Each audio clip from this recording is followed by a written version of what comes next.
Jesus Cristo não contratasse os sicários. Os sicários são da pesada, né? Tem um famoso aí nos dias de hoje, um sicário desconhecido aí. Deixa eu calar minha boca, né? Um sicário que poderia promover uma rebelião e assim inflamar as massas e trazer um desassossego e problemas ali na Judéia. Quando eles falam, vejam como eles são imundos, como eles mudam a narrativa, eles negociam até mesmo a sua própria convicção. Eles falavam que o rei deles era semelhante a Davi. Jesus confirmou que verdadeiramente ele era semelhante e mais poderoso que Davi, pois era o próprio Filho de Deus. Aí eles negam a narrativa dele e falam, não, nosso rei é César. Nós somos submissos ao Império Romano. Como você, Pilatos, vai aceitar que um novo rei? Vejam como eles distorcem a narrativa.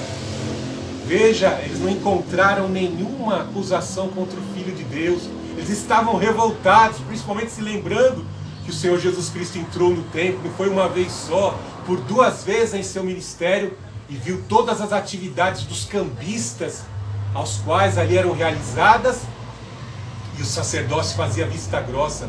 Eles estavam cheios de ódio, querendo eliminar. Não foi suficiente espancar e torturar o Filho de Deus. Eles queriam verdadeiramente eliminar o Filho de Deus. E para isso negociaram suas doutrinas, negociaram os seus valores, para eliminar a quem eles sentiam inveja, pois verdadeiramente ele era o Filho de Deus. No verso 19, 13, ouvindo essas palavras, Pilatos trouxe Jesus para fora, sentou-se no tribunal, no lugar chamado Pavimento da Pedra, que em hebraico se chama Gabatá. Era o dia da preparação da Páscoa, por volta da hora sexta. E Pilatos disse aos judeus, aqui está o vosso rei. Mas eles gritaram, fora, crucifica-o. Pilatos lhe perguntou, crucificarei o vosso rei? Os principais sacerdotes responderam, não temos rei, a não ser César. Então Pilatos o entregou para ser crucificado. Veja como Pilatos se omitiu e não quis participar daquilo.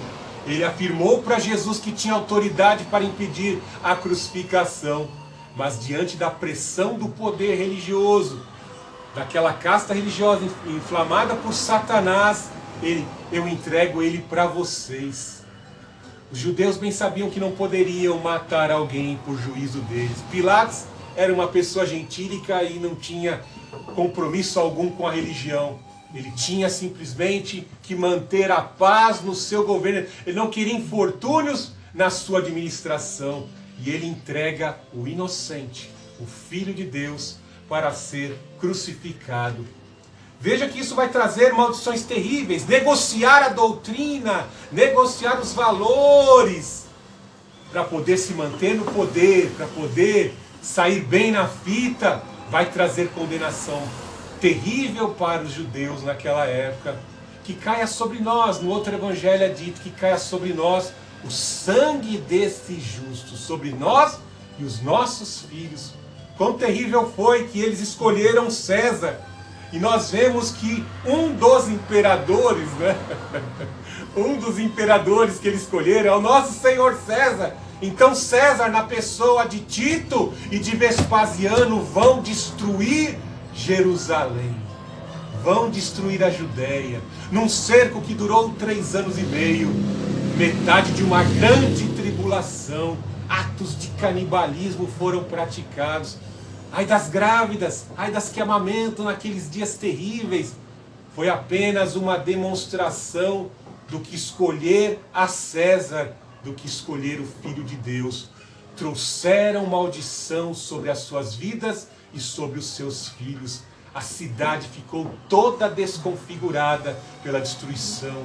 Os muros e o templo que eles tanto veneravam, um templo do qual o Chocã, a glória de Deus, se afastou. Lembra-se, a glória da segunda casa será maior que a primeira. O Filho de Deus entrou na segunda casa que foi construída por Herodes. Mas o Filho de Deus ali foi rejeitado. E o Senhor disse, essa casa, esse templo com pedras de mármore lindíssimas, vão ser destruídas. Não vai ficar pedra sobre pedra. A casa foi destruída porque a glória foi rejeitada. A glória de Deus saiu dali e ficou o sistema hipócrita, o sistema religioso hipócrita e condenado por Deus, passivo de destruição. Algo de maravilhoso também que mostra que o nosso Deus, o Senhor Jesus Cristo, era e é um verdadeiro sacrifício perfeito. Um inocente foi sacrificado. Eu fiz questão de ler o final do capítulo 19, e eu faço questão também de citá-lo, porque o tempo é insuficiente. Na lei romana, uma pessoa, um criminoso, não tinha direito à herança. Sua herança era totalmente confiscada e não tinha direito a um velório digno, a um sepultamento digno. Para cumprir a profecia de que o inocente foi morto injustamente, você já leu do 38 ao 42? Nós vemos que o nosso Deus tinha dois infiltrados, dois agentes santos e secretos lá dentro do Sinédrio. Ou seja, José de Arimateia e o mestre Nicodemos. O mestre Nicodemos, né? Eles serviam ao Senhor Jesus Cristo ocultamente, se converteram ocultamente. Eles eram a minoria ali dentro do Sinédrio, né? Veja que sempre os da direita de bem são minoria, né? E aí veja que José de Arimateia, que era um homem de posses, ele vai diante de Pilatos e pede o corpo do Senhor Jesus Cristo para fazer o enterro, o sepultamento.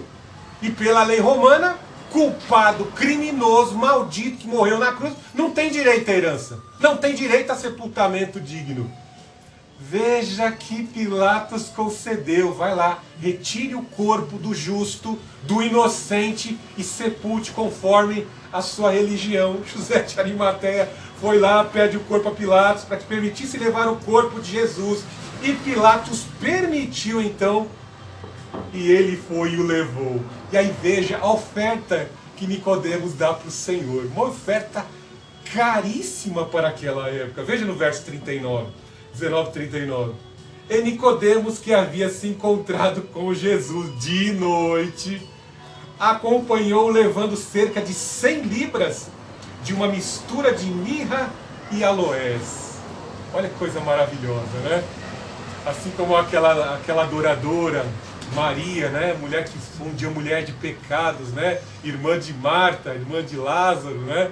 Oferece ali um vaso de alabastro que ela guardava, uma essência caríssima de mais de 7 meses de trabalho para o seu noivado, para se perfumar na sua noite de núpcias.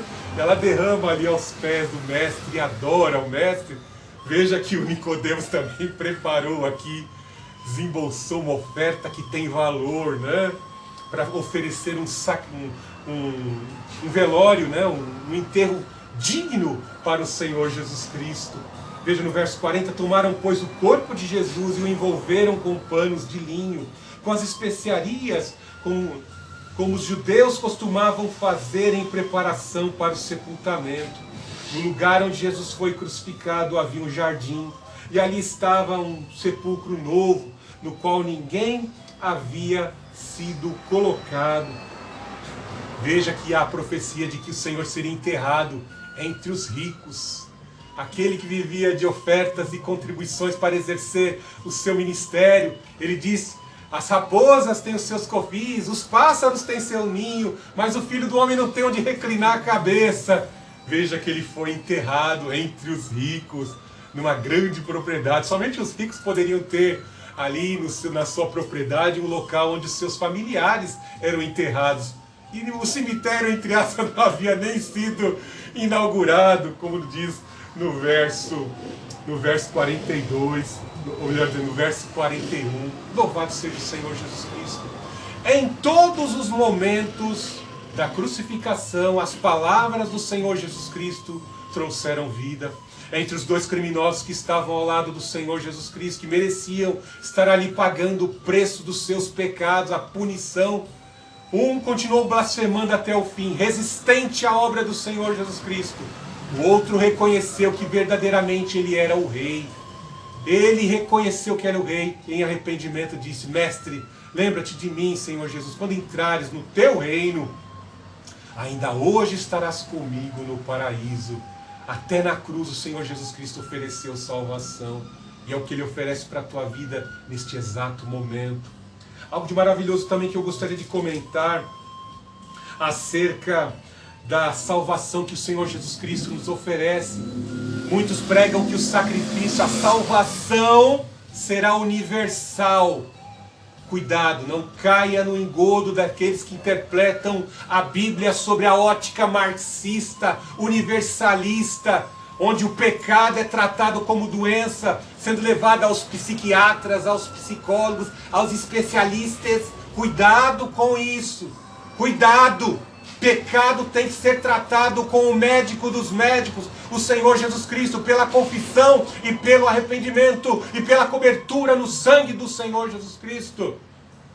Veja que João faz questão de afirmar que quando o Senhor Jesus Cristo fosse levantado na cruz, o mundo ouviria a mensagem da salvação, que só pode ocorrer pelo Filho de Deus. Para isso se manifestou o Filho de Deus em carne, para destruir e desfazer as obras do diabo, as obras de Satanás. Veja no verso 20 que ele nos diz: a inscrição estava em hebraico, latim e grego. 3 etnias, pois só existe uma raça humana. 3 etnias diferentes que carregam os seus legados. Veja o legado, a herança deixada pelos hebreus. A cultura judaico-cristã, os princípios e os valores do nosso Deus, na pessoa do Senhor Jesus Cristo, estavam inseridas na condenação que estava sobre o Filho de Deus. Veja o latim, quando se fala em latim se lembra do domínio romano, do direito romano, que de certa forma vai influenciar toda a cultura conservadora sustentada, que sustenta o direito romano, a cultura judaico-cristã.